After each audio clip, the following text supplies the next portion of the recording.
Okay guys, today's video is going to give, it's one of my favorite articles ever. And I guarantee you that you will have the creepy crawlies by the time you're done.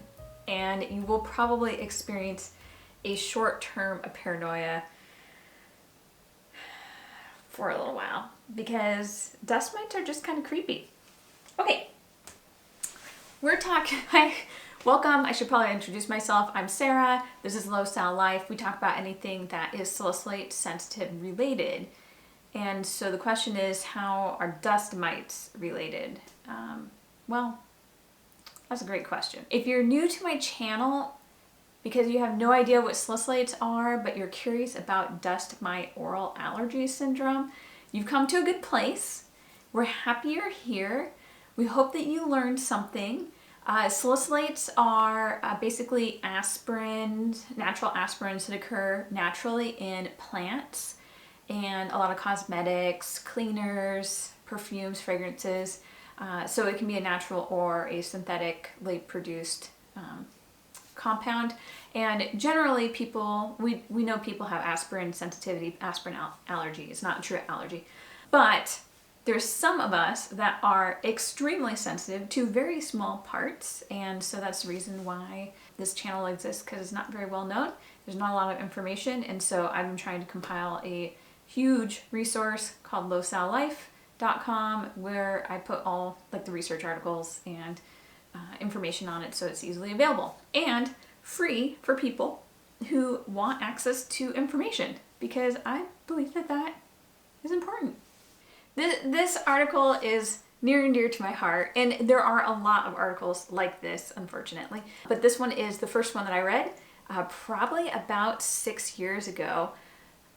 Some of my followers will know that that was quite a bit before I realized I had salicylate sensitivity. Let's talk about why this is being brought up on the channel. First of all, it's part of my story, so I gotta pick what comes out on the videos. I had an anaphylactic reaction about 6 years ago. It was 2014, maybe early 2015. So now you low-sal folks will know exactly where I'm going with this, but the newbies will have to wait until the punchline at the end. So I got into a car accident and I had chronic back pain, which also was kind of really messed up because I have a muscular condition called dystonia. So my back was injured, but then my dystonia flared up. And I also didn't know why I was getting dystonia flare-ups, which I found later to be from salicylates. Anyway, so this one morning I woke up, I felt like garbage, I could barely walk, I had to go to school and sit in class for like 6 hours that day. And I was in so much pain. So I got up, I took 2 a leave, I went to school, and then I messaged my massage therapist. I was like, oh my gosh, I cannot walk. I can't even sit in my chair. Like, if you have any openings or like mercy or grace or goodness in your heart, please see me or tell me who I can go see like in your clinic or whatever. So he was like, oh, I'm free. I can do an hour-and-a-half massage, which is great because I never did hour-and-a-half massages before, but I really needed some extra work. So hour-and-a-half massage, they used oil like usual, right? So I did verify later what they use in the clinic. But anyway, so I oil on my body for an hour-and-a-half. I've already taken 2 a leave. I also had icy hot on my body, which contains methyl salicylate. You guys see where we're going on this? Okay. And then after that, after my massage was done, hour-and-a-half, I was dating my husband at the time, so we were not yet married. I was kind of realizing that I wasn't so sensitive to wheat products. He was like, well, maybe you're really not gluten intolerant. Maybe, you know, there's something else, which he was right. But, so I decided to, you know, make this one of those days. So now it was like 2 2 in the afternoon, 3 in the afternoon. It was really late and I was really hungry, and there was this really good Chinese restaurant that I remember going to like 15 years ago next to the massage parlor. And so I went and I had Mongolian beef, which for you low-sal folks that have never tasted a chili, Mongolian beef is spicy. It's got broccoli, it's got red chilies. I made sure it was still pretty low in gluten, so I had rice. There was probably a little bit of gluten in the sauce, and so anyway, so I ate that, and then I was driving away. I also took, I think, 2 more leave during that time, and then I was driving home down this backcountry road, and about 10 minutes after leaving the restaurant, about 15 minutes from my destination, I had an anaphylactic reaction. I started realizing that I was like, wow, my tongue is like, wow, that mint, that after mint was like really like cooling, hot at the same time.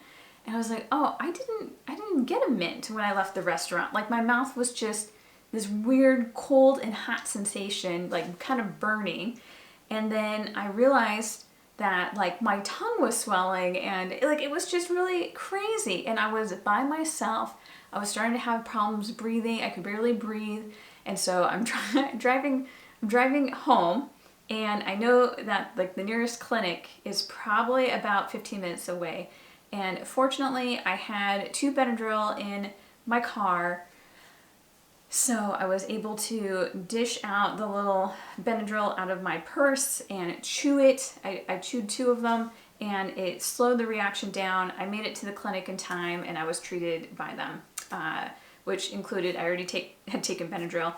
It included adding some cortisone. And then I still had flare-ups, oddly enough, like after the Benadryl would wear off in the cortisol. So like after like 4 hours, the reaction kind of came back. We kept doing that about every 4 hours or so. So I had to get really creative that night until like the next morning, probably about until 10, I kept having these flare-ups. So I went to the doctor. I went and saw this great allergist who was like the first allergist that ever took me seriously, and he was so smart, but he just missed the mark just a smidge. So we're going to talk about oral allergy syndrome with dust mites, because I got diagnosed with that as like the most probable cause. So he knew that I had already had problems with gluten. So whenever I'd eat gluten, I'd get sick. But it was always kind of weird stuff. I couldn't like pinpoint it, but when I took gluten out, I felt a lot better. So I actually have marked my migraines and some stuff, and that is related to the folic acid that they add to wheat products. So I actually don't have a problem with wheat. I only have a problem with the B vitamins that they add to wheat. So I have separated that. Later I found out about salicylate sensitivity. So salicylate sensitivity is what causes all of my big problems. So between the 2 of them, I am doing so much better. So what we ended up doing was we did a full skin prick test for all the food allergens. We did some blood tests. We did a whole bunch of allergy testing. And in all of it, every single ingredient in that meal came up as nothing. Not a single problem. I am not allergic to the proteins in rice. I know beef is fine. I don't think they tested beef. Rice, chiles, any fish sauce, soy sauce. We tested a whole bunch of fruits. We tested apple, which I have had reactions to, which is high in salicylates. We tested all of these foods, a whole bunch of foods, and nothing came up. So knowing that I was sensitive to gluten or wheat products, and also testing positive for a dust mite allergy, and testing negative to all of these other foods, he said that the most probable thing at this point in time is that you have dust mite oral allergy syndrome, which sounds disgusting. And it is kind of disgusting. What it comes down to is basically there are dust mites, which I was allergic to, potentially contaminating food, and then consuming it and then having a reaction. fast forward to me knowing that I had salicylate sensitivity. I will tell you that the reaction was probably a salicylate reaction. If you look through everything that happened that day, all the things that were really high in salicylates were 4 Aleve, which was obviously way more than you should probably take, but yeah, so that's an NSAID. It's not pure it's not a true aspirin, but it is an NSAID and kind of affects the same pathway.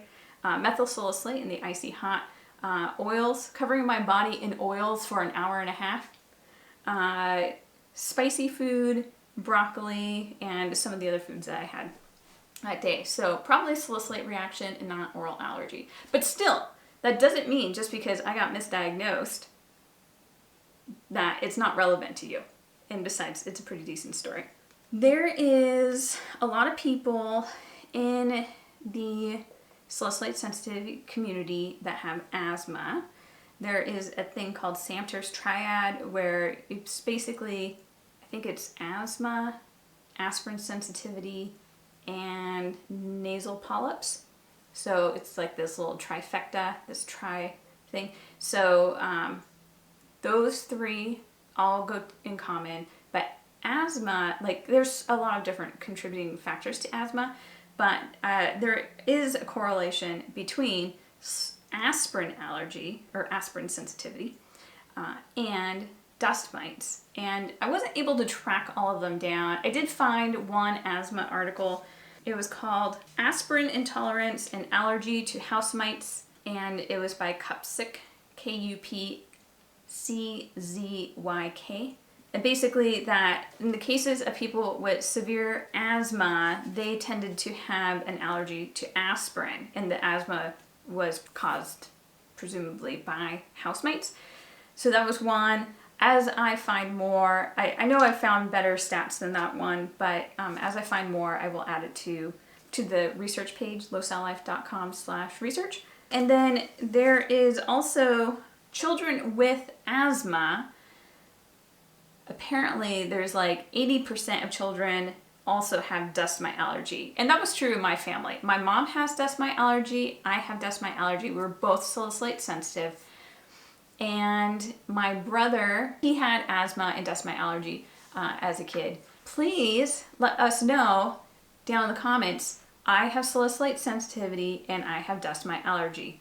I have salicylate sensitivity and I am not allergic to dust mites, or I don't know, I've never been tested. So those are just some things. There's also one other thing, and I'm really excited about this. I'm going to be talking about it soon in a different video after I read more about it. But there's a lot of, we're all familiar with oral allergy syndrome from pollen. So if you have, like, I know that I'm very familiar with the birch oral allergy syndrome, where you can't eat a lot of foods that are really similar to those on the salicylate list. So if you're allergic to birch pollen, then you probably could be sensitive to, what are some of them? I know bananas on there, apple, avocado, almond, carrot, some of those, right?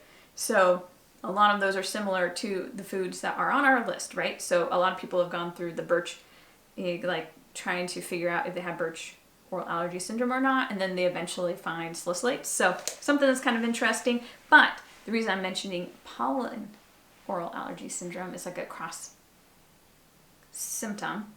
There's some research to talk about like contaminants. What's it called? Aeroallergens and food sensitivity.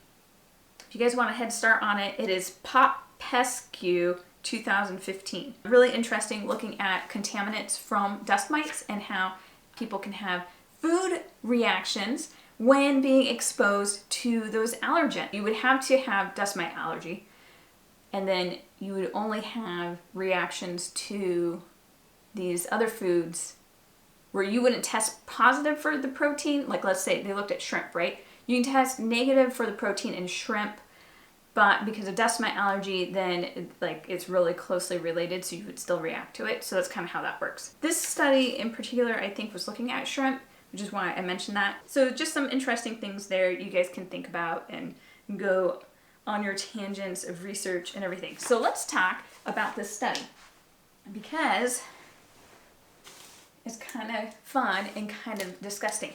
Now, I've got a couple. So this study is called Anaphylaxis After Ingestion of Beignets.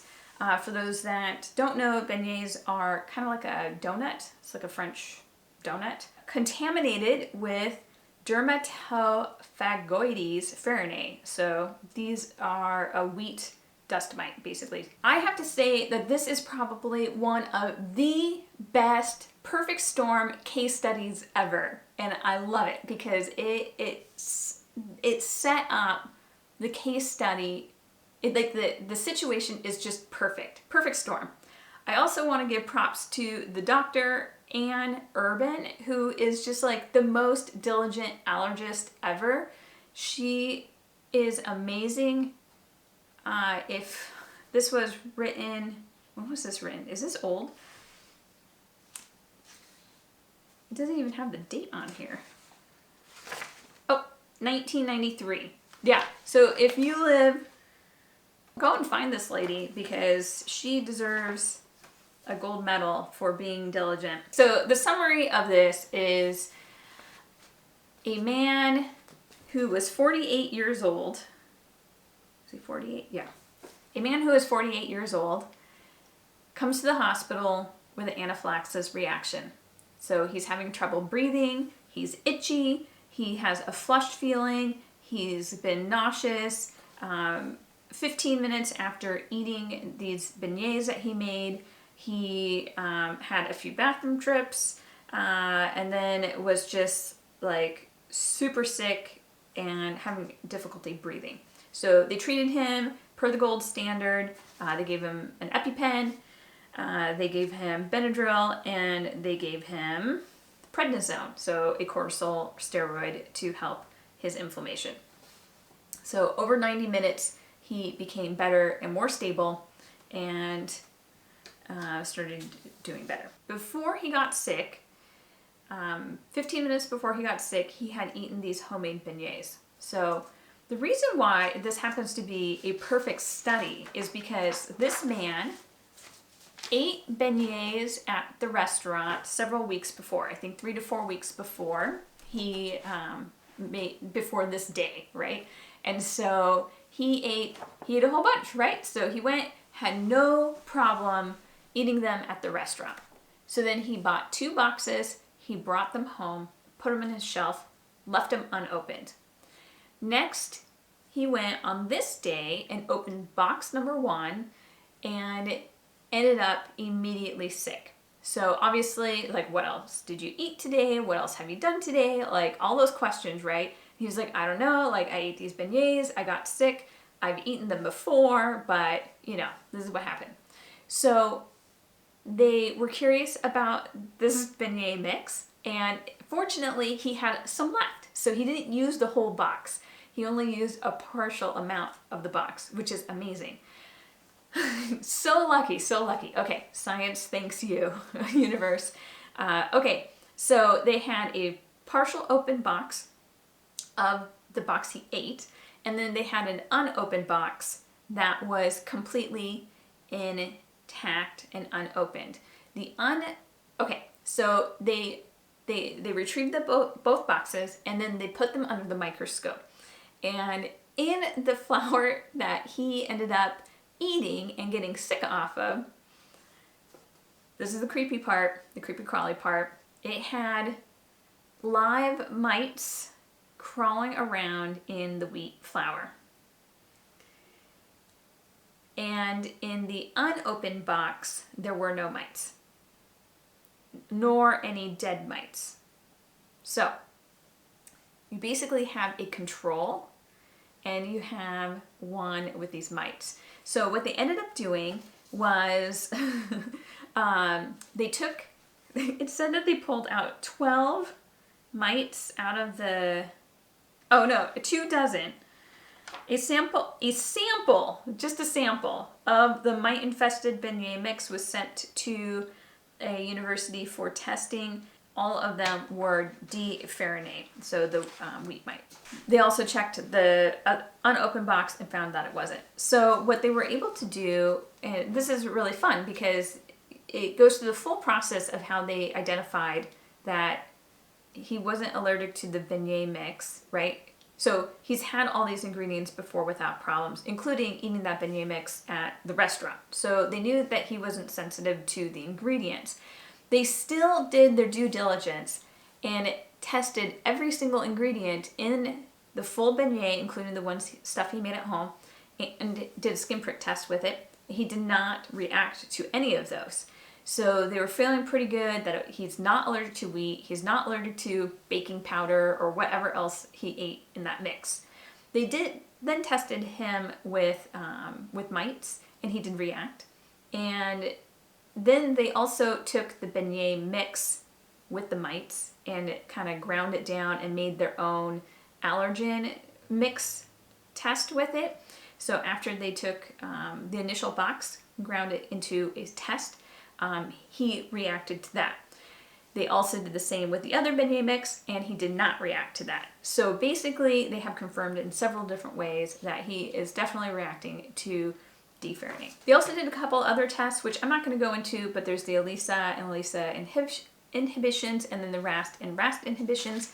But I just want to show you this this graph, which you can just see how drastic it is. So they tested him for the mite-infested mix, the non-infested mix, and the deferrinate extract that they were able to get from their allergen testing kits. And you can see that the reaction aligns, deferrinate and the mite-infested mix align very well, while the non-infested mix did not. So I think that's really all that matters. I do want to say that mites are a natural part of our ecosystem.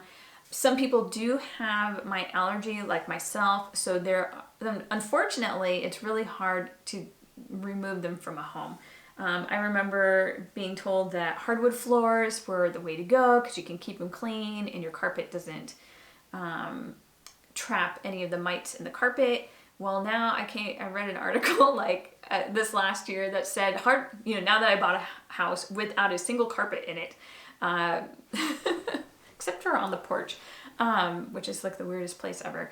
Now they say that hardwood floors are not good for mites either, because when the air vents come on, it basically aerates the dust into the house, and so people have there's either the same amount of dust in the air, or that people are having the same types of reactions, so it doesn't matter.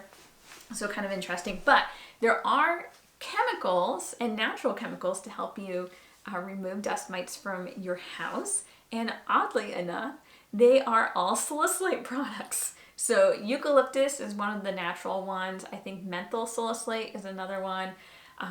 So unfortunately, the best way to break up their little bodies and their poop is with salicylates. So that really sucks. I am on the hunt for other options that are low sal, but other fun stuff.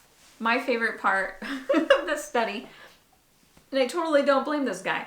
It says in the discussion, the patient, however, did react to the extract of the infested beignet mix, which we talked about. The patient declined a challenge with beignets made from non-infested mix, but he continues to eat foods with similar ingredients without difficulty.